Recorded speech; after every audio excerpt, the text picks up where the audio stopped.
அனைவருக்கும் வணக்கம். இன்னைக்கு ஒட்டுமொத்த தாவேகா கும்பலுக்கும் ஒரு மோசமான நாள்னு சொல்லலாம். ஏன்னா 2 சம்பவங்கள் நடந்திருக்குங்க இன்னைக்கு. என்னெல்லாம்னு பார்த்தீங்கன்னா, ஜென்சி டிஎம்கே மீட்டிங்கை ஒருங்கிணைச்ச அன்பானந்தம் சகோதரர் இருக்கார் இல்லையா, அவர் நேற்றுக்கு கோர்ட்டில் சரண்டர் பண்ண போகிறப்போ காவல்துறை அட்டூழியத்தில் ஈடுபட்டுச்சு. அதை பற்றி நம்ம போன காணொலியில் பார்த்துருப்போம். இன்றைக்கி என்ன இருக்குன்னு பார்த்தீங்கன்னா, 24 மணி நேரத்தில் விசாரணை பண்ணிவிட்டு கோர்ட்டில் ஒப்படைக்கிறப்போ அன்பானந்தம் அவர்களுடைய ரிமாண்டை ரிஜெக்ட் பண்ணிட்டாங்க. ஒட்டுமொத்த தாவேகா கும்பலும் அலர்னு அலறாங்க. எப்படி ரிமாண்டை ரிஜெக்ட் பண்ணாங்க, ஐயோ அம்மான்னு கிடந்து குத்துதே குடையுதேன்னு அலறானுங்க. இதை விட பெரிய சம்பவம் ஒன்று நடந்திருக்கு. என்னன்னு பார்த்தீங்கன்னா, ஆட்சியை கவிழ்க்க ட்ரை பண்ணார் செந்தில் பாலாஜி அவர்கள் அப்படின்னு சொல்லிட்டு ஒரு எஃப்ஐஆரை பதிவு பண்ணி செந்தில் பாலாஜி அவர்களை தூக்கி உள்ளே வச்சிடலாம் அப்படின்னு சொல்லிட்டு இந்த அரசாங்கம் முயற்சி பண்ணிச்சு. இந்த வழக்கில் முன்ஜாமீன் கோரி செந்தில் பாலாஜி அவர்கள் தரப்பு நீதிமன்றத்தில் மனு தாக்கல் பண்ணிச்சு. இந்த முன்ஜாமீன் மனு இன்னைக்கு நீதிபதி அமர்வுக்கு வந்த நிலையில் முன்ஜாமீன் வழங்கப்பட்டு விட்டது. செந்தில் பாலாஜி அவர்களுக்கும் அவரது சகோதரருக்கும் முன்ஜாமீன் வழங்கப்பட்டது. அவ்வளோதான். அணில் குஞ்சுகள் அவ்வளோதான் கடந்து ஒரே ஒப்பாரி. ஐயோ இவருக்கும் பெயிலா, அவருக்கும் பெயிலு, இவருக்கும் பெயிலு, இன்னைக்கு என்ன இது இப்படி நடக்குது, ஐயோ எல்லாருமே தப்பிக்கிறாங்களே, நம்ம கவர்மெண்ட் ஒஸ்ட் கவர்மெண்ட், ஐயோ என்ன இது இவங்களெல்லாம் அரெஸ்ட் பண்ண மாட்டேங்கிறாங்களே அப்படின்னு சொல்லிட்டு கடந்து ஒப்பாரி வைக்கிறானுங்க. செந்தில் பாலாஜி அவர்களுக்கு பெயில் கிடைச்சதுக்கான காரணம் என்னன்னா, போதுமான ஆதாரங்கள் இல்லை. எந்த அடிப்படையில் இந்த வழக்கு பதியப்பட்டது அப்படின்னு சொல்லிட்டு ஒரு கேள்வி எழும்புது இல்லையா. செந்தில் பாலாஜி அவர்கள் சம்மந்தப்பட்டிருக்காருன்னா அதுக்கு ஆதாரம் காட்டணும். ஏற்கனவே ஏதோ 10-15 பேரை கைது பண்ணிட்டோம் அப்படின்றப்போ அதுக்கு பின்னாடி செந்தில் பாலாஜி தான் மூளையாக செயல்பட்டார் அப்படின்னு சொல்லிட்டு அவரு பேரையும் ஆட் பண்ணி விட்டாச்சு. அந்த 10-15 பேரை கூப்பிட்டு வச்சு அவங்களுக்கு என்ன விசாரணை, அவங்களுக்கு என்ன தண்டனை அதை பார்த்துட்டு போகணும். செந்தில் பாலாஜி அவர்களை ஏன் ஆட் பண்ணணும்? ஏன்னா நம்ம பொட்டு மாமா 10ஆம் தேதி கரூருக்கு போகிறாரு. அதுக்கு முன்னாடி செந்தில் பாலாஜி அவர்களை தூக்கி ஜெயிலுக்குள்ளே வச்சிடணும். அப்போ தான் அங்கே போய் சினிமா டயலாக்ஸ் பேச முடியும். என்ன தொட்டவனை நான் விட்டதில்லை, நான் விட்டவனை நான் தொட்டதில்லை, நான் யாரை தெரியுமா, நான் சுராடா அப்படின்ற மாதிரி ஏதாவது டயலாக் பேசணும் இல்லையா. அதுக்காக செந்தில் பாலாஜி அவர்களை 10ஆம் தேதிக்கு முன்னாடியே தூக்கி உள்ளே வச்சிடணும்னு முயற்சி பண்ணாங்க. ஆனால் அந்த கனவுலையும் மண்ணள்ளி போட்டுட்டாங்க. எரிதடி மாலா மொமெண்ட்டில் நம்ம அணில் குஞ்சுகளை பார்க்க முடியுது சமூக வலைத்தளங்களில். விட்டா கரூருக்கு போக விடாமல் எங்கள் தளபதியை தடுக்கிறாங்க, இந்த திமுக தடுக்கிறாங்க, செந்தில் பாலாஜி தடுக்கிறார் அப்படின்னு சொன்னாலும் சொல்லிடுவாங்க. ஏன்னா செந்தில் பாலாஜி அவர்கள் இப்போ வெளியில் நடமாடுறது அப்படின்றது அவங்களுக்கு ரொம்ப கஷ்டமாக இருக்கும். கரூர் மக்கள்கிட்ட போய் டயலாக் பேச முடியாதுல்ல, நீதி வென்றது, நியாயம் வென்றது அப்படின்லாம் பேச முடியாதுல்ல. செந்தில் பாலாஜி உள்ளே வச்சுட்டாங்க பாருங்க அப்படி இப்படின்னு பேச முடியாதுல்ல. ஐயோ பாவங்க, என்னெல்லாம் கனவு கண்டிருப்பார். ஆட்சி நம்மக்கிட்ட இருக்கு, அதிகாரம் நம்மக்கிட்ட இருக்கு, காவல்துறை நம்மக்கிட்ட இருக்குன்றதுக்காக இஷ்டத்துக்கு ஆடிக்கிட்டு இருக்காங்க. நீதிமன்றம்னு ஒன்று இருக்கு, நீதிபதினு ஒருத்தர் இருக்காரு, சட்டம்னு ஒன்று இருக்கு, இதெல்லாம் மறந்துட்டாங்கங்க. நீங்கள் பாருங்களேன், திமுகவினர் எத்தனை பேரை இந்த அரசு டார்கெட் பண்ணி ஜெயிலில் வைக்க முயற்சி பண்ணிச்சுன்னு பாருங்கள். அனிதா ராதாகிருஷ்ணன் அவர்கள், அவரையும் வைக்க முடியலை.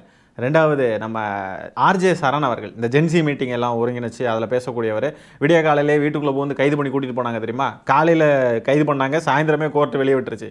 இவர், அடுத்தது அன்பானந்தம் சகோதரர், அடுத்தது செந்தில் பாலாஜி அவர்கள், இப்படி எல்லாரையும் முடக்கி எப்படியாவது யாரையாவது தூக்கி உள்ளே வச்சிடணும் அப்படின்னு சொல்லிட்டு ட்ரை பண்ணாங்க. இன்னும் ட்ரை பண்ணுவாங்க, இன்னும் அடுத்தடுத்து யாரையாவது ட்ரை பண்ணிக்கிட்டே இருப்பாங்க. ஒருத்தரை கூட தொட முடியல, ஒருத்தரை கூட தூக்கி உள்ளே வைக்க முடியல. திமுகவுடைய லீகல் விங்குக்கு பாராட்டுகளும் வாழ்த்துக்களையும் நம்ம தெரிவிச்சுக்கிட்டே இருக்கலாம். அரணாக நின்று எல்லாரையுமே பாதுகாக்கிறாங்க. இந்த பொய் வழக்குகள், பொய் குற்றச்சாட்டுகள் இதெல்லாம் சுமத்தி திமுகவினரை எப்படியாவது உள்ள தூக்கி வச்சிடணும்னு நினைக்கக்கூடிய இந்த சர்வாதிகார அரசுக்கு எதிராக நின்று போராடிக்கிட்டு இருக்காங்க நம்ம திமுகவுடைய வழக்கறிஞர் அணி. அவங்களுக்கெல்லாம் பாராட்டுகளும் வாழ்த்துக்களும். உண்மையாலுமே சொல்லன்று வேலை பார்க்குறாங்க. அன்பானந்தம் சகோதரருக்கு கிருஷ்ணகிரி கோர்ட்டு, இங்கே மெட்ராஸ் ஹைகோர்ட்டு, அங்கே எக்மோர் கோர்ட்டு, அங்கே எங்கேன்னு சுற்றிக்கிட்டே இருக்காங்க. நம்ம திமுகவுடைய வழக்கறிஞர் அணியை பாராட்டாமல் இருக்கவே முடியாது. அதுலேயும் அன்பானந்தம் சகோதரருக்கெலாம் பார்த்தீங்கன்னா கோர்ட்டு வாசல்லையே காவல்துறை நின்று தடுக்கிறாங்க, வாக்குவாதம் பண்ணுறாங்க, சண்டை போடுறாங்க கைது பண்ணி கூட்டிகிட்டு போகிறதுக்காக. அதை வழக்கறிஞர்கள் எல்லாரும் நின்று அரணாக நின்று தடுத்து காவல்துறைக்கிட்ட வாக்குவாதம் பண்ணி கோர்ட்டுக்குள்ளே சகோதரர் கூட்டிகிட்டு போய் சரணடைய வச்சாங்க. திமுகவுடைய லீகல் விங்கை ரொம்ப சாதாரணமாக நினச்சிட்டாங்க போல். இப்போ பார்த்துக்கிட்டு இருக்காங்க திமுகவுடைய லீகல் விங்கு தரமாக நின்று செயல்பட்டுக்கிட்டு இருக்கு. இந்த சர்வாதிகார ஹிட்லரை விட மோசமான இந்த அரசாங்கம் என்ன நினச்சாலும் அதை நடக்கக்கூடாது. இந்த பொய் குற்றச்சாட்டுகள், பொய்யான வழக்குகள், மிரட்டுறது, உருட்டுறது, இந்த மாதிரிப்பட்ட எதுக்குமே இடம் கொடுக்கக்கூடாது. அதுக்கு திமுகவுடைய வழக்கறிஞர் அணி பக்கபலமாக எல்லாருக்கும் உறுதுணையாக இருக்கிறாங்க. அவங்களுக்கு பாராட்டுகளும் நன்றிகளும் சொல்லாமல் நம்ம இருக்கவே முடியாது. இந்த கேஸ் எல்லாம் பாருங்கள், ஒரு விஷயத்தில் கூட ஒரு திமுக காரங்களை கூட கைது பண்ண முடியல, தூக்கி உள்ளே வைக்க முடியல, 24 மணி நேரம் கூட ரிமாண்ட் பண்ண முடியல. அதுக்கு காரணம் வழக்கறிஞர்கள். நம்ம அந்த விவகாரத்தை நம்ம பெருமையாக பேசுகிறோம். இந்த மாதிரி நமக்கு பெயில் கிடச்சிருச்சு, இல்லைனா விட்டுட்டாங்க, கோர்ட்டில் வந்து ரிமாண்டை ரிஜெக்ட் பண்ணிட்டாங்க அப்படி இப்படி நம்ம பெருமையாக பேசுகிறோம். ஆனால் அதுக்கு பின்னாடி வழக்கறிஞர்களுடைய உழைப்பு இருக்குது. அவங்கள நம்ம பாராட்டியே ஆக வேண்டும், அவங்களுக்கு நம்ம நன்றி சொல்லி தான் ஆகணும். தூய சக்தியை பார்க்குறப்போ ரொம்ப பரிதாபமாக இருக்குங்க. ஆட்சி அதிகாரம் கையில் இருக்குது, எல்லாம் இருந்தும் கூட செந்தில் பாலாஜி அவர்களை பார்த்தா அவ்வளோ பயம், அவ்வளோ வந்து வெறியில் இருக்காங்க அவரை கைது பண்ணணும்.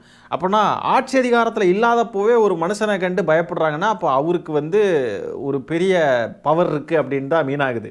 ஆட்சியில் இல்லாதப்போவும் பல பேரை கதற விடுறாருன்னா அதுக்கு பேர் தான் உண்மையான பவர்.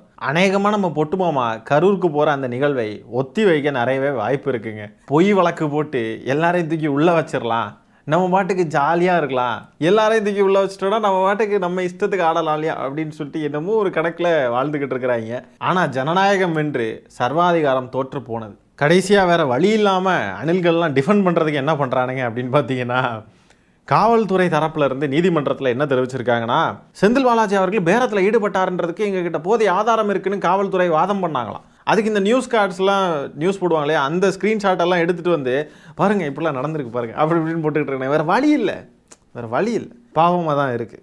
என்ன பண்ணுறது, இது மாதிரி ஏதாவது போட்டு தான் அவங்களே சுய இன்பம் அடைஞ்சிக்க வேண்டியதான். ஜாமீன் கிடச்சி ஒரு மணி நேரம் 2 மணி நேரம் ஆனதுக்கு பிறகு கூட உட்காந்துருந்து போஸ்ட் போட்டுக்கிட்டு இருக்கானுங்க. இந்த மாதிரி பாருங்கள் காவல்துறை இப்படி தெரிவிச்சிருக்காங்க பாருங்கள். காவல்துறை தெரிவித்ததெல்லாம் இருக்கட்டும், காவல்துறை யாரோட கட்டுப்பாட்டில் இருக்குது? அவங்க எல்லாம் தெரிவிக்க தான் செய்வாங்க. ஆதாரம் இருக்குன்னா அப்போ ஆதாரத்தை காட்டணும்ல. ஆதாரம் இருக்குன்ற பட்சத்தில் எப்படி ஜாமீன் கொடுத்துருப்பாங்க? ஆதாரம் இருக்குன்னா ஆதாரத்தை காட்டணும். சும்மா ஆதாரம் இருக்குது ஆதாரம் இருக்குது ஆதாரம் இருக்குன்னு சொல்லிக்கிட்டு இருந்தால் மட்டும் பார்த்தாது. ஆதாரம் இல்லை, அதனால தான் பெயில் கொடுத்துருக்காங்க. ஸோ அணில் குஞ்சுகள் வரிசையாக வந்து கதறலாம்.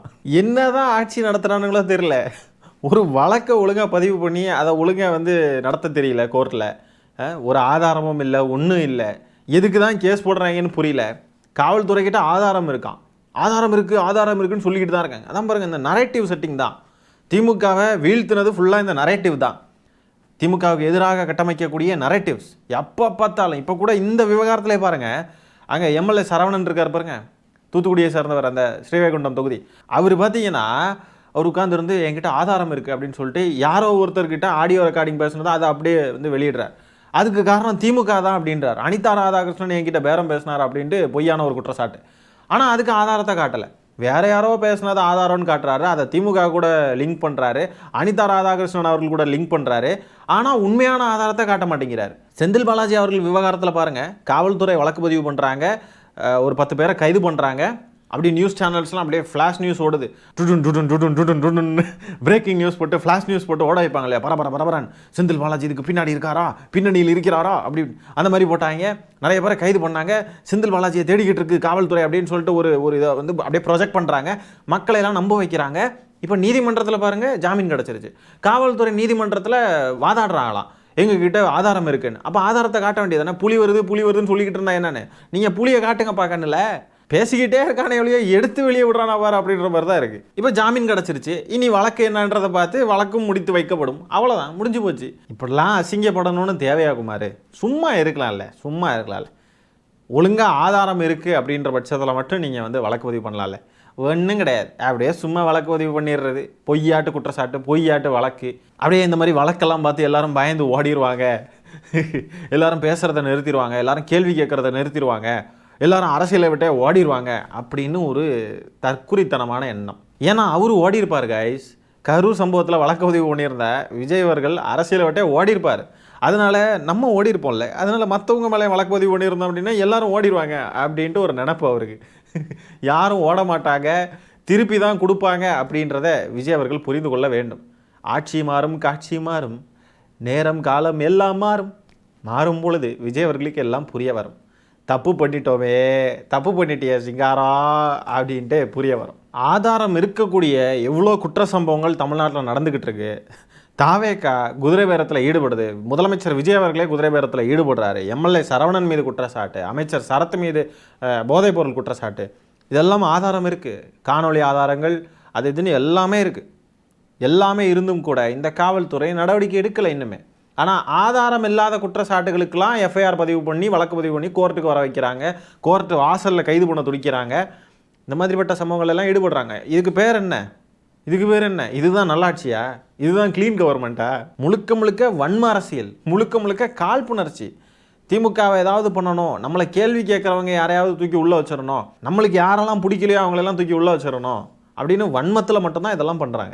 எங்கே போய் எப்படி சுற்றி வந்தாலும் நீதி வெல்லும், அநீதி வீழும். தாவேக்கா அரசு மற்றும் அமைச்சர்கள், தாவேக்கா எம்எல்ஏக்கள் மேலே இருக்கக்கூடிய குற்றச்சாட்டுகளை டைவர்ட் பண்ணுறதுக்காக திமுகவை வந்து குற்றச்சாட்டி, திமுக மேலே பொய் வழக்குகள் போட்டு, திமுக மேலே பொய்யான குற்றச்சாட்டுகளை எழுப்பி திமுகவை வந்து மக்கள் மத்தியில் நெகட்டிவாக காட்டணும். அது மட்டும்தான் இவங்களுடைய ஒரே நோக்கம். தாவேக்காவை பார்த்து மக்கள் எழுப்பக்கூடிய குற்றச்சாட்டுகள், கேள்விகள், இதையெல்லாம் வந்து பதில் சொல்லாமல் இதிலிருந்து எஸ்கேப் ஆகணும் அப்படின்றது தான் அவங்களுடைய நோக்கமாக இருக்குது. ஆனாலும் நம்ம விடவே கூடாது.